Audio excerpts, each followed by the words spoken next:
यो तपाईँ यसो एकताली यसको ब्याकग्राउन्ड हेर्नुभयो भने झन्डै झन्डै 3 वर्षसम्म सेनेट नभएको अवस्था थियो र यसमा पटक पटक पनि मन्त्रीज्यूहरू फेरिनु भएको अवस्था पनि तपाईँ देखिरहनु भएको छ।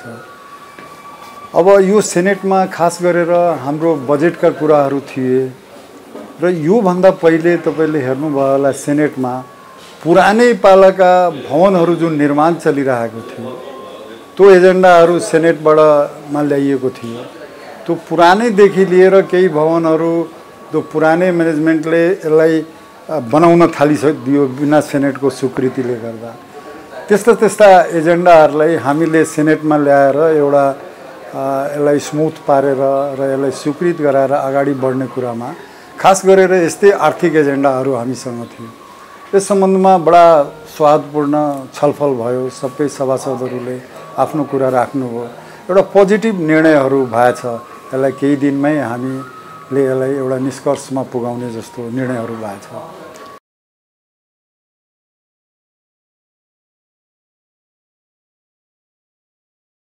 सबभन्दा पहिले बीपी कोइराला हेरौँ एउटा प्रतिष्ठानको रूपमा आयो 350 बेडको शैय्याको हिसाबले। त्यसपछि 1998मा यसलाई विश्वविद्यालय बनाइयो र आजै यसको क्षमता 800-850 बेडसम्म पुगेको अवस्था छ।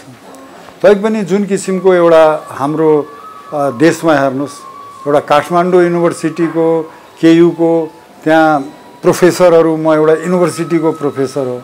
हाम्रो बिचमा हेर्नुभयो भने हामीसँग इक्जाम लिने, तालिम दिने डीएम, एमडी, एमसीएच र डीएम जस्ता कार्यक्रमहरूको हामी परीक्षा लिने कोर्सहरू सञ्चालन गरिरहेछौँ। त्यहाँ एउटा नन प्र्याक्टिसिङ फ्याकल्टीहरू छन् त्यहाँ जो बाहिर काम गर्नुहुन्न उहाँहरूले र उहाँहरू यति इन्भल्भ हुनुहुन्छ अध्ययन अध्यापन, हस्पिटल सर्भिस होस्, अनुसन्धान, यस्ता पर्याप्त मात्रामा हामीसँग फ्याकल्टी छ र हामीसँग पूर्वाधार पनि छ। अब कुरा प्रश्न धेरै चर्चा चलिरहेको छ कि हामी किन न विश्वविद्यालय दिने र अर्को पक्ष हामी सम्बन्धन दिने कि नदिने। यो सम्बन्धमा अब यसलाई हामी एउटा आफ्नो बीपी कोइरालाको पर्सपेक्टिभको हिसाबले हेरौँ त भने यसले डेफिनेटली एउटा यसको कार्यक्षमता र यो कार्यक्षेत्रको विकास हुनुको साथै एउटा अन्तर्राष्ट्रियले पनि अन्तर्राष्ट्रिय क्षेत्रमा पनि यो युनिभर्सिटीको आफ्नो साख बढ्नेछ। त हामी पनि चाहन्छौँ कि किन युनिभर्सिटी नहोस् र यो केमा निर्भर गर्छ त नेपाल सरकारको नीति के छ त। अब देशमा भइरहेको तपाईँ हेरिरहनु भएको छ केयु र टियुले दिएका सम्बन्धनहरू धेरै भयो। कति कुराहरू त्यहाँ कन्ट्रोलमा छ कि छैन। अब मैले भन्दाखेरि के भन्नु पर्यो भने यो 71 सालमै 36औं सेनेटबाट जुन अहिले 41औं भयो 36औं सेनेटबाट नै यो पास भइसकेको एजेन्डा हो कि यसलाई पूर्ण विश्वविद्यालय बनाएर अब सम्बन्धन दिने कुरामा कसलाई दिने नदिने भन्ने कुरा आफ्नो युनिभर्सिटीको हाम्रो मापदण्ड हुन्छ। हामी छान्छौँ, प्रक्रियामा जान्छौँ। पहिला युनिभर्सिटी बनाउने कुरा त 36औं सेनेटले पारित गरिसकेका छ। अब अहिले आएर यो कुरा किन यस प्रक्रिया नेपाल सरकारले अगाडि बढाएन यो कुरा हामीले यो सेनेटमा पनि राख्यौँ। 36औं सेनेटबाट यस्तो भइसकेको अवस्थामा यो नेपाल सरकारलाई अनुरोध गर्ने प्रस्ताव जस्तो थियो यो प्रक्रिया अगाडि बढाइयोस्। यो 36औं सेनेटले कोट गरेको यो नयाँ कुनै एजेन्डा हामीले लग्या होइन र यो मन्त्रीजीको यसमा भर्सन आयो कि हाम्रो ध्यान आकर्षण भयो। यसमा हामी यसलाई प्रक्रियागत रूपले अगाडि बढाउनेछौँ।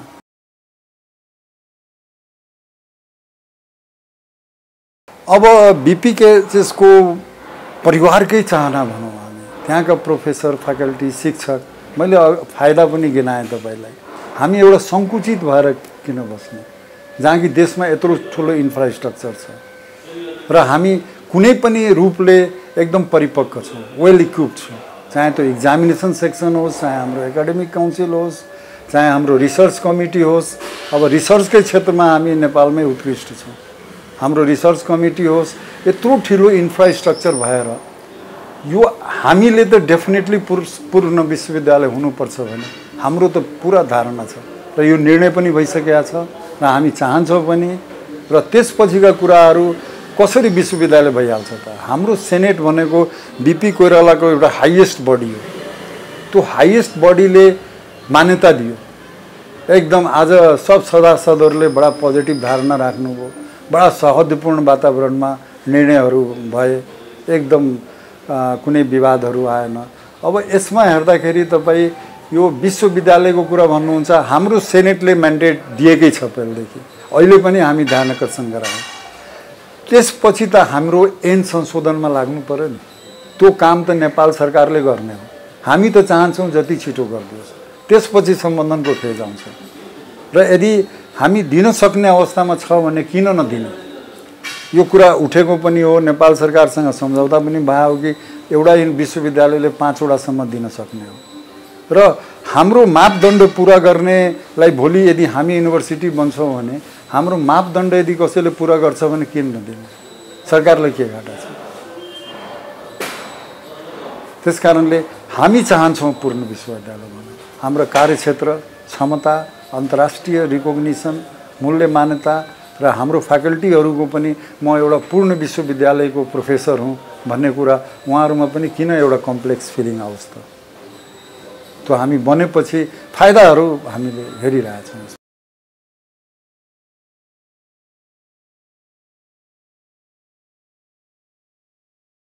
आन्तरिक विवाद भनेको सायद म पहिले तपाईसँग इन्टरभ्यू दिँदा पनि भनेको थिएँ होइन, त्यहाँ अब केही भिसी बन्न पाएनन् होइन, कतिको महत्त्वाकांक्षा छ होइन, आफ्नो पर्सनल एक्सपेक्टेसन छ, अलिकति पोलिटिकल इन्फ्लुएन्स छ। अब भिसी फेर्न पनि चाहन्छ, एउटा गिरोह जस्तो पनि हरू लागिरहेछ, पत्र पत्रिकाहरूको मिसयुज गरिरहेछन्।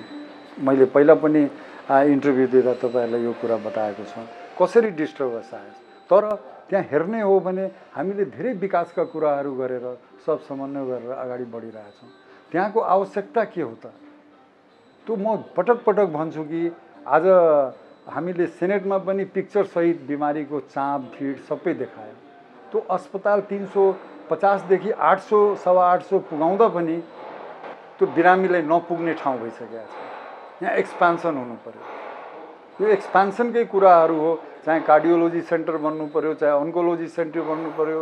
जुन पूर्व मन्त्रीज्यूले मातृ शिशु अस्पतालको जुन उहाँले भवन निर्माणमा पहिलेदेखि बन्दै आएको जुन रोक लागेको छ, त्यो छिटोभन्दा छिटो निर्माण हुनु पर्यो। त्यो कारणले गर्दाखेरि त्यो एउटा गिरोहकै यो काम हो, अलिकति डिस्टर्बेन्स गर्ने। तर त्यस्ता कुराहरू हामी चिर्दै जाने हो, अगाडि बढ्दै जानुपर्छ। कसैले त्यहाँ काम गर्नबाट रोक्न सक्दैन।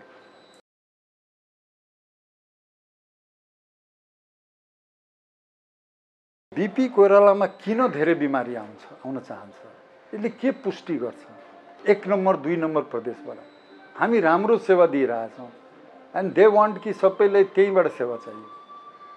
तर अब हामीले 2-3 कुराहरू के गर्नुपर्छ भने, अब हाम्रो यो सुपर स्पेसियालिटीका सेवाहरू हामी थप्दै गइरहेछौँ। हालैमा न्युरोसर्जन छोडेर जानुभयो।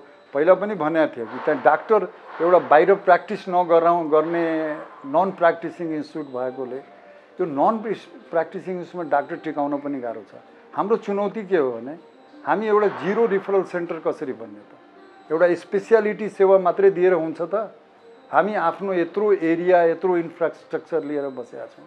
त्यो सुपर स्पेसियालिटी सेवाहरूको विकास गर्नु पर्यो। हेर्नुहोस्, त्यो एकदम जरुरी छ। आज हामी ट्रान्सप्लान्ट किन नगर्ने? आज हामी ठुलो ठुलो कुरा किन धरानमा नगर्ने? के तपाईँलाई लाग्छ कि पूर्वाञ्चलको बिमारी काठमाडौँमा आएर गराओस्, हाम्रो छिमेकी मुलुकमा गराओस्? त्यो खर्च धान्न सक्छ। त्यसकारणले हाम्रो बल भनेको सुपर स्पेसियालिटी।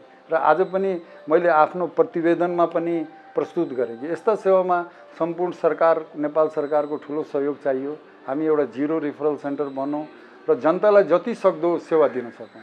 अब अहिले हामीले भर्खरै एउटा प्लान बनाइरहेछौँ कि जस्तै कि धरानको छाताचौक स्थित जमिनमा जुन एउटा लाल पर्जे नभइकन लावारिस अवस्थामा थियो, त्यहाँ पुरानो धरानको हस्पिटल थियो।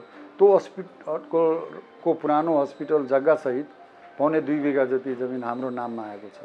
त्यहाँ हामीले जीर्णोद्धार गरी त्यहाँ एउटा बेसिक ट्रिटमेन्टहरूको वातावरण बनाउँदैछ, जसले गर्दा कि त्यो हाम्रो भित्रको बिमारीहरू त्यहाँ गएर सेवा पाओस्। त्यही सेवा, त्यही दर रेटमा। गरिबलाई हामी फ्री पनि गरिरहेछौँ। र उतापट्टि हेर्ने हो भने त्यो बीपीको चाप कम हुने बित्तिकै हामी गहन र सिसिक बिमारीलाई बढी टाइम दिएर बढी राम्रो इलाज गर्न सक्छौँ।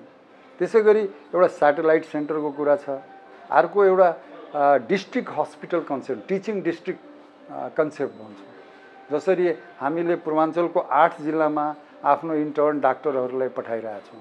आज पनि सेनेटमा यो चर्चा भएको छ कि त्यो डिस्ट्रिक्ट हस्पिटललाई हाम्रो थ्रु नेपाल सरकारले हामीलाई सहयोग गर्ने हो भने हामी किन स्पेसियालिटी सेवा दिन सक्दैनौँ र? तर हाम्रो आर्थिक पाटो त नेपाल सरकारले हेरिदिनु पर्यो। यो टिचिङ डिस्ट्रिक्टको कन्सेप्ट आइरहेछ। त्यसले गर्दाखेरि बिमारीहरूलाई किन आउनु पर्यो यहाँ? खालि गहन र जटिल आउनु पर्यो। अब टिचिङ डिस्ट्रिक्ट हस्पिटल के छ भने हाम्रो ब्यानरमा काम गर्न हामी धेरै विशेषज्ञ चिकित्सक पाउँछौँ। ती चिकित्सकहरूलाई हामी टिचिङ डिस्ट्रिक्ट पठाएर हाम्रो इन्टर्नहरूलाई ट्रेनिङ दिने सेन्टरको रूपमा बनाएर त्यहाँ विशेषज्ञ सेवा दिएर त्यो नेपाल सरकारले हामीलाई आर्थिक सहयोग गर्नु पर्यो। अर्कोतिर के छ भने हामीले आफूलाई स्वायत्त संस्था भन्छौँ, अटोनोमस संस्था भन्छौँ। साथसाथै नेपाल सरकारको निर्देश पनि पालन गरिरहेछौँ। त्यो सायद पुवर पेसेन्ट होलाई फ्री गर्ने होस्, चाहे ज्येष्ठ नागरिक हो। तपाईँ एउटा इक्जाम्पल लिनुहोस्, ज्येष्ठ नागरिकमा हामीलाई सरकारले सालको 50 लाख दिन्छ। हामी 4 सालमा करिब 9 करोड समथिङ हामीले खर्च गरिसकेका छौँ। त्यो सरकारसँग हामीले माग पनि गरेका छौँ कि यो भुक्तानी हुनु पर्यो। हाम्रो आर्थिक अवस्था के हो त? विद्यार्थीको फीबाट उठ्ने रकम र अस्पताल सेवाबाट उठ्ने रकम, र हामीलाई नेपाल सरकारले पुँजीगत कुनै प्रोजेक्टमा मात्रै लगानी दिइरहेछ। चालु पुँजी त हाम्रो आफ्नैमा डिपेन्ड हुनु परिरहेको छ। त्यस कारणले त्यहाँ हामीले सुपर स्पेसियालिटीको सेवा क्रमशः थप्दै जाँदैछौँ। जस्तै भर्खर जन्मेका नानीहरू पिडियाट्रिक सर्जरीको हामीले सेवा थपेका छौँ, न्युरो सर्जरीको सेवा थपेका छौँ। अहिले 4 वटा विषयमा लाइक कार्डियोलोजी र पल्मोनरी मेडिसिनमा र त्यसै गरी नियोनेटोलोजीमा र त्यसै गरी तपाईँलाई जीआई सर्जरीमा एमसिएच र डिएम को हामीले सञ्चालन गरेका छौँ।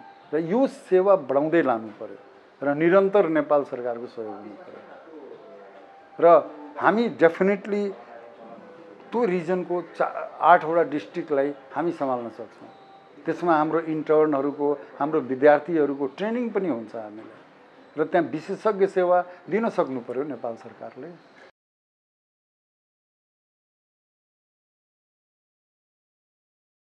विश्वविद्यालय बन्ने क्रममा भनौँ कि यसमा हामीलाई सेनेटले म्यान्डेट दिइसक्यो, नेपाल सरकारलाई दिएको छ। त्यो नेपाल सरकारले आफ्नो प्रक्रिया एवं संशोधन भएपछि पूर्ण विश्वविद्यालय भनेपछि एउटा के हो भने मैले फाइदा गिनाएँ। एउटा तपाईँलाई हाम्रो आफ्नै अन्तर्राष्ट्रिय मूल्य मान्यता बढ्नेछ, कार्यक्षेत्र बढ्नेछ, क्षमता बढ्नेछ। यदि हामी एफिलिएसन दिने क्रममा गयो भने त्यो एफिलिएसन दिने क्रममा पनि हामीले प्रत्येक कलेजको कार्यविधि बनाएर कुन कलेजलाई दिने नदिने कार्यविधि बनाएर हामीले त्यो मापदण्ड तयार गर्नु पर्यो। त्यसमा के हुन्छ भने हाम्रो फ्याकल्टीहरू पनि बढी इन्भल्भ हुने भयो, होइन? त्यहाँ पनि टिचिङ गर्ने, उताको यता आउने एउटा सहकार्य पनि सुरु हुन सक्छ। तिनीहरूले झन् आफ्नो इन्कम बढाउन सक्छन्, फ्याकल्टीहरूले आफ्नो काम विस्तार गर्न सक्छन्, बढी इन्भल्भ हुने कुरा आउँछ। त जहाँसम्म लाग्छ त्यो पूर्ण युनिभर्सिटी बनाउँदा हामीलाई कुनै आर्थिक चुनौती त लाग्दैन हामीलाई, र कुनै अरू चुनौती म हेरिरहेको छैन। त्यस कारणले त्यो अब नेपाल सरकारको नीतिमा निर्भर गर्छ कसरी यसलाई पूर्ण विश्वविद्यालय बनाउने र बीपी कोइरालालाई एउटा स्वायत्त संस्थाको रूपमा एउटा भारतको all India institute of medical साइन्सको इक्जाम्पलमा एउटा रिफरल सेन्टरको रूपमा ठुलो बिमारी हुनुपर्ने कहीँको मान्छे देशभरिको होइन, हामी धरान जानुपर्छ इलाज गर्नलाई, त्यो किसिमको हामीसँग इन्फ्रास्ट्रक्चर छ। र म आर्थिक र प्रशासनिक कुनै चुनौती हेर्दिनँ, किनभने हामीसँग वेल इस्टाब्लिस सिस्टम छ। हाम्रो एउटा ब्लकै छ इक्जाम सेक्सनको, एकाडेमिक सेक्सन छ, हामीसँग काउन्सिल छ, एकाडेमिक काउन्सिल। त्यस कारणले र अर्को कुरा मैले पटक भन्ने गरेको छु, पहिला पनि भनेको थिएँ कि हामी फाइनान्सियली सेल्फ सस्टेन हुन खोजिरहेछौँ। अब तपाईँले हेर्नुभयो होला नेपाल बाहिर कति विद्यार्थी पढ्न गइरहेछ, रुकेको त छैन। नेपाल मेडिकल काउन्सिल आएर हाम्रो इन्फ्रास्ट्रक्चर हेरोस्, उहाँहरूले तोकेको मापदण्ड यदि हामी पुरा गर्छौँ भने किन हामीलाई 100 सिटमा सीमित राख्ने? यो मान्य मन्त्रीजी समक्ष पनि मैले यो कुराहरू राखेको छु। यदि हाम्रो क्षमता 150 200 पढाउने हो भने देशको लगानी नै बाहिर जाने होइन, 100 जनालाई त हामी बढी पढाउन सक्छौँ। त्यसबाट उठ्ने कुराहरू हामी ठिक छ, गरिब ज्यानदार विद्यार्थीलाई हामी स्कलरसिप सिट दिन तयार छौँ। यदि हाम्रो केही सिट भारतीयहरूलाई दिन सक्छौँ, छिमेकीका विद्यार्थीहरू, त्यो त हाम्रो लागि त आय स्रोत हो त। एउटा मेडिकल टुरिज्मको कन्सेप्टमा हामी यस्तो प्रतिष्ठित विश्वविद्यालय मेडिकल कलेज छौँ कि हामी कहाँ पढ्न धेरै चाहन्छौँ र त्यसबाट हामीलाई आम्दानी भयो, हाम्रै विद्यार्थी पढ्न भयो भने त्यो ठुलो फाइदा हो। त्यो सिटको कुरामा पनि एउटा नेपाल सरकारले विचार पुर्याइदिनुपर्छ कि किन 100वटा सिट? म प्रश्न गर्छु। यदि हाम्रो मापदण्ड नेपाल मेडिकल काउन्सिलले पुरा गर्छौँ हामी भने 200 को त किन 200 होइन? हामीलाई किन प्राइभेट कलेजसँग कम्पेयर गर्नु पर्यो? हामी त नेपाल सरकारको एउटा डिम्ड युनिभर्सिटी, एउटा रिफरल सेन्टरको हस्पिटल चलाइरहेछौँ र त्यत्रो पूर्वाञ्चलको 1 नम्बर 2 नम्बर प्रदेशको बिमारीको चाप झेलिरहेछौँ।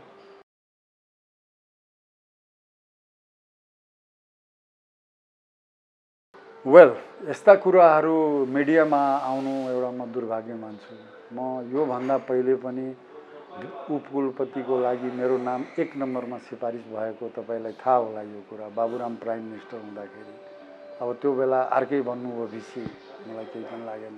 यो तालि पनि मेरो 1 नम्बर नाम सिफारिस भएको, त्यो बेला प्रचण्डजीले नै बनाउने हो भिसी। प्रचण्डजी त्यो बेला प्राइम मिनिस्टर हुनुहुन्थ्यो। अब यस्ता कुराहरू आधारहीन, कपोकल्पित, यो कसैको छवि बिगाड्ने यो एउटा आरोप हो होइन। म आफैमा एउटा रेडियोलोजिस्ट हुँ, जहाँ कि बाहिर प्र्याक्टिस गर्न छोडेर आफ्नो जीवनको अमूल्य समय बिपी कोइरालामा बिताएको छु। त्यो यस्ता बेसलेस कुराहरूले मेरो डेफिनेटली ध्यानकर्षण भएको छ र यसलाई म गम्भीर रूपमा खण्डन गर्छु। म एउटा आफ्नो योग्यताले भिसी भएको हो, क्षमताले भिसी भएको हो र पहिला पनि मेरो योग्यता र क्षमताको आधारमै म 1 नम्बरमा सिफारिस भएँ। मैले हेर्न पाए छैन, मैले सुने कि यस्ता कुरा मिडियामा आयो भनेर। मलाई भने हो कि कसलाई भने हो थाहा छैन। गगनजीले त धेरै भिसी बनाउनु भयो त, तर यस्ता कपोकल्पित समाचारहरू बेसलेस र आधारहीन हुने कुराहरू म भन्छु। अलरेडी एउटा गिरोह लागेको छ कि कसरी मलाई बदनाम गर्ने, कसरी के गर्ने, यस्ता कुराहरूको म घोर खण्डन गर्छु।